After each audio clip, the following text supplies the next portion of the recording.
Welcome to today's episode of Looking Back, where I'll take you through interesting historical facts from around the world. In today's episode, we'll look back at the love affairs and treachery in the life of the Egyptian queen Cleopatra.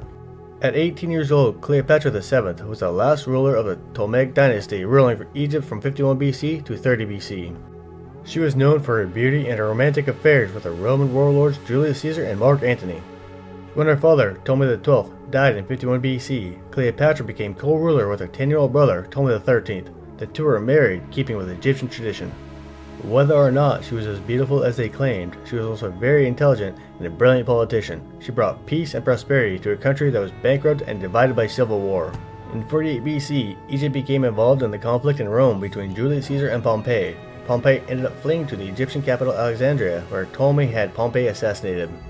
The 52-year-old Julius Caesar followed the much younger Cleopatra and ended up becoming lovers. Her brother and husband, Ptolemy XIII, tried to exile Cleopatra due to the affair, but was later reinstalled as queen with the help of the Roman military. Ptolemy XIII drowned in the Nile while fleeing because he was defeated by Julius Caesar and Cleopatra after she was reinstated, and another brother was created, Ptolemy XIV. In 47 BC, Cleopatra gave Caesar a child named Caesarion, but he never publicly acknowledged him as his son. Cleopatra followed Caesar back to Rome, but after his assassination in 44 BC, she ended up returning to Egypt. Ptolemy XIV died mysteriously, possibly assassinated, around the same time, and Cleopatra made her son Caesarion co-ruler. In 41 BC, Mark Antony disagreed with Caesar's adopted son Octavian over the line of succession to Roman leadership. Both 41-year-old Antony and 19-year-old Octavian began a political and romantic alliance with Cleopatra. Cleopatra and Mark Antony ended up having 3 children, 2 sons and a daughter, while their adopted son Octavian was Antony's bitter political rival.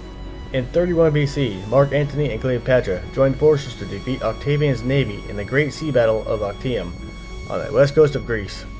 Octavian was victorious, so Cleopatra and Antony ended up fleeing back to Egypt. Octavian pursued them both and captured Alexandria in 30 BC. When his soldiers deserted him, Mark Antony took his own life, with Cleopatra also choosing the same fate, committing suicide on August 12, 30 BC. Shortly after, Egypt became a province of the Roman Empire. This video is for educational purposes only, but as always, if you liked what you heard, please like, share, and subscribe to hear more interesting historical facts.